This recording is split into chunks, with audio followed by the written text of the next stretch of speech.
హల్లెలూయా. ఇంతకన్నా అద్భుతం ఏమైనా ఉంటుందా? మన కుటుంబంలోనికి చంద్రబాబు గారు, జగన్ గారు వస్తారా? రారు. కానీ ఎవరు వస్తానంటున్నారు? ఎవరు వస్తున్నారు? సృష్టికర్త. ఎంత అందుకే చెప్పలు కొట్టమన్నాను నేను కదా. సీఎంలు వస్తే చెప్పలు కొడతాం కదా. మన దేవుడికి మనం ఏం చేయాలి?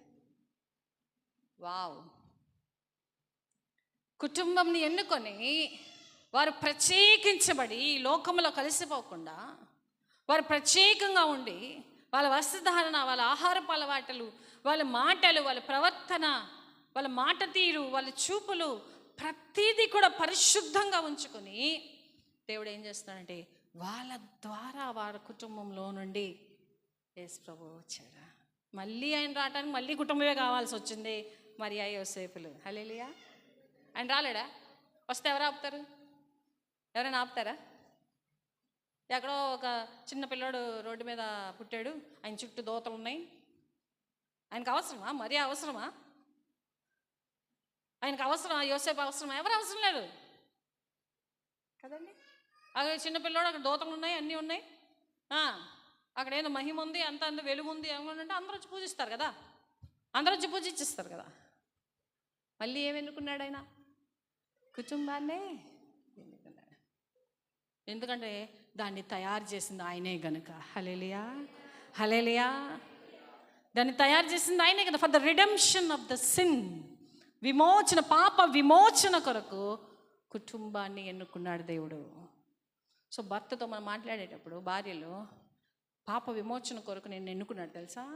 భార్యతో మాట్లాడేటప్పుడు పాప విమోచన కొరకు మన ఇద్దరం జతపడ్డని తెలుసా అని అనుకోవాలి. కానీ నువ్వు ఎట్టాగే చేస్తావు, నువ్వు అట్టాగే చేస్తావు, నువ్వంతేలే. దేవుని యొక్క ఉద్దేశం for the redemption of the sin. వారిద్దరి ద్వారా రక్షకుడు బయటకు వచ్చి పాపం అంటే ఏంటో, ఇది తప్పు అని తెలియపరిచి, ఇదిగో రక్షకుడు, ఈయన మీ ఇంట్లో ఉంటే, ఈయన మీ కుటుంబంలో ఉంటే, ఈయన మీ పిల్లల్లో ఉంటే మీరు పరలోక రాజ్యం చేరుతారు అని చెప్పటానికే కుటుంబం. అంతేకాదు marriage is for the sanctification. అంటే వివాహము పరిశుద్ధపరచటానికి దేవుడు మనల్ని ఏర్పరచుకున్నాడు. దేనికండి? మనం పరిశుద్ధులంగా ఉండటానికే ఈ వివాహము. వివాహము ద్వారా అందుకే ఆయన పరిశుద్ధమైన కన్య గర్భాన్న పరిశుద్ధంగా జీవించాడు, పరిశుద్ధంగా పెరిగాడు, పరిశుద్ధంగా మాట్లాడాడు, పరిశుద్ధంగా ఆ క్రీస్తు మాదిరిని మనకు చూపించాడు. ఫర్ ద శాంటిఫికేషన్, మనలోని రూపాంతరము పొందటానికి వివాహము. సో భర్త ఏం చేయాలి?